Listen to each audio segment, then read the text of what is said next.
and welcome to the Brick Creek. Here after our picture show, because the camera was to Sony because it had a problem, so you only see pictures. And hello and welcome to the Brick Creek. Today with a Porsche 911 GT2RS from TGL. This is around 3,300 pieces, and here the real car is a 700 horsepower 6-cylinder motor, boxer motor, and this is a 300,000 euro car. And most people don't, or could not afford it, so I show you a brickset version of it. And yes, here we have really nice rims and really fat tires, fat fenders or mud guards, and a nice silver color. The rims could be a little bit bigger. The original car is in around 3 seconds on 330 kilometers per hour. So this is, only a plane is faster. This is not a perfect version of a 911, but a pretty good one.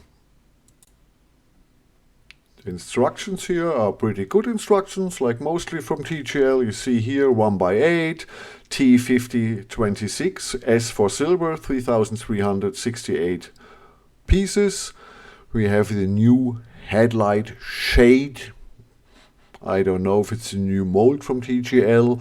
We can up and down lift the chassis, we can open the hood, we can open the doors, we can open the trunk, or in this case it's the more doors in the trunk. We can steer it, and you see we have new pieces for the fenders. This is a power functions car if you want. This I have the static version here. You know, I'm not the very big fan of electrify the big 1 to 8 cars because of the weight. They are not fast enough. You don't have fun. It's better to buy a real RC car. In these instructions you see the green pages are for the power functions version, and the normal pages here you see it manual version, please skip. So that's really easy to use the instructions.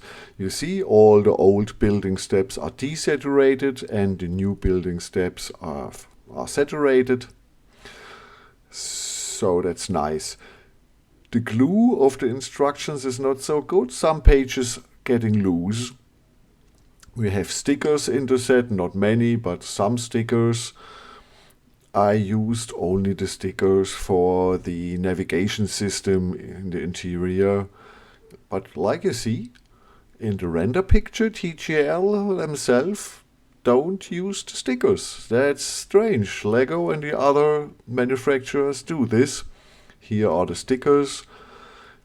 The colored one are for the motors and the normal one for the car. Here's some fake Porsche emblem and the GT2RS logo. And yeah, who wants can sticker it. I don't like it.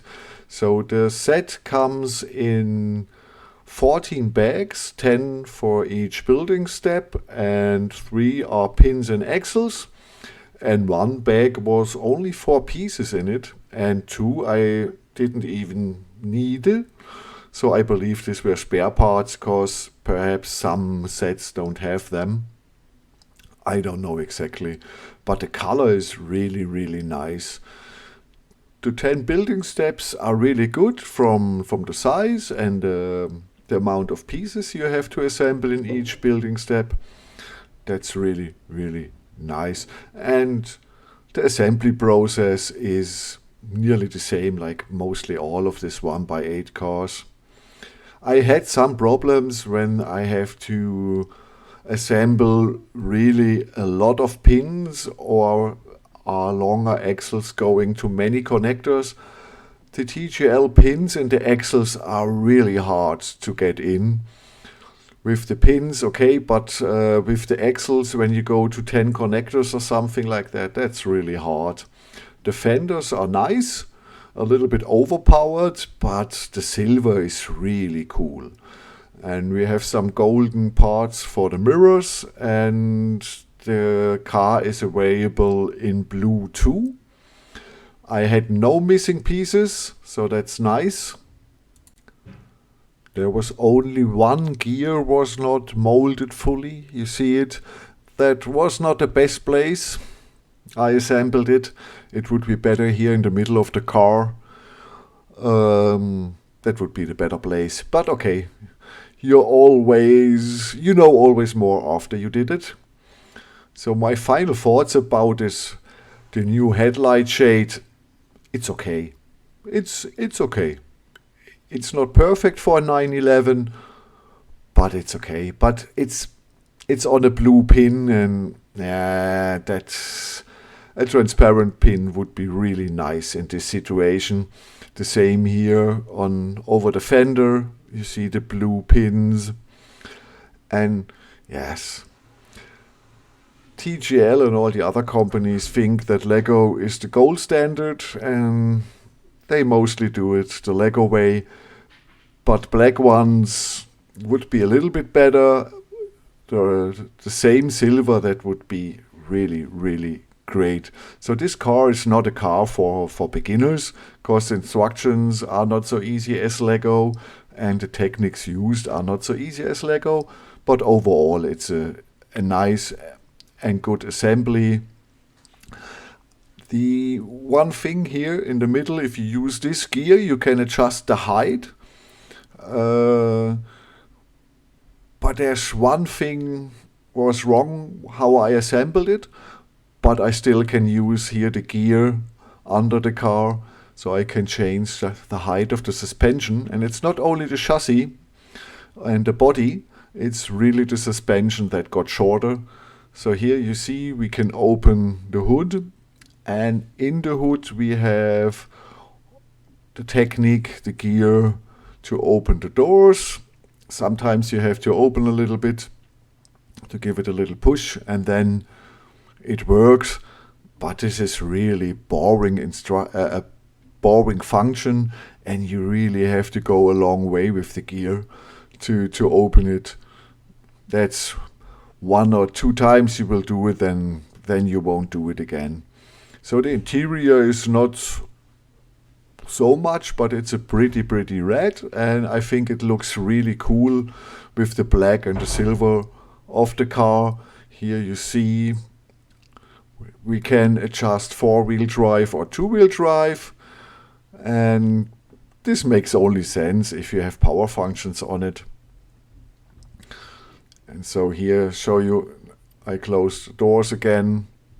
Okay, so but like I said, better you buy a real RC car.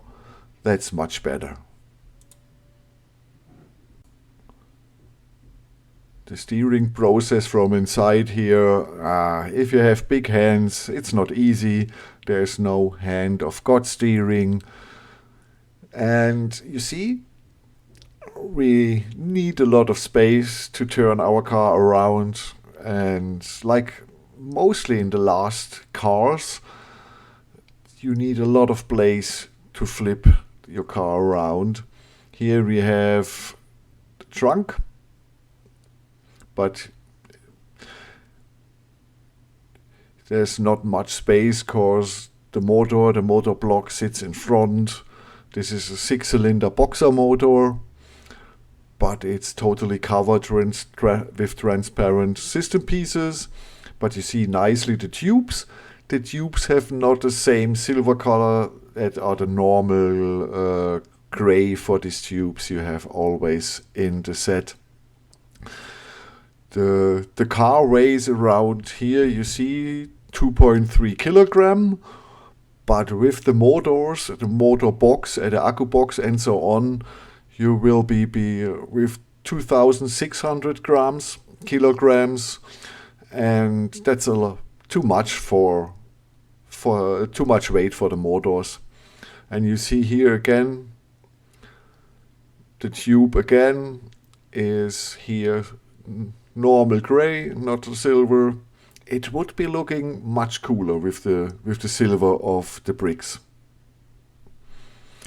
The spoiler is heavy and really big, like in the real GT2RS.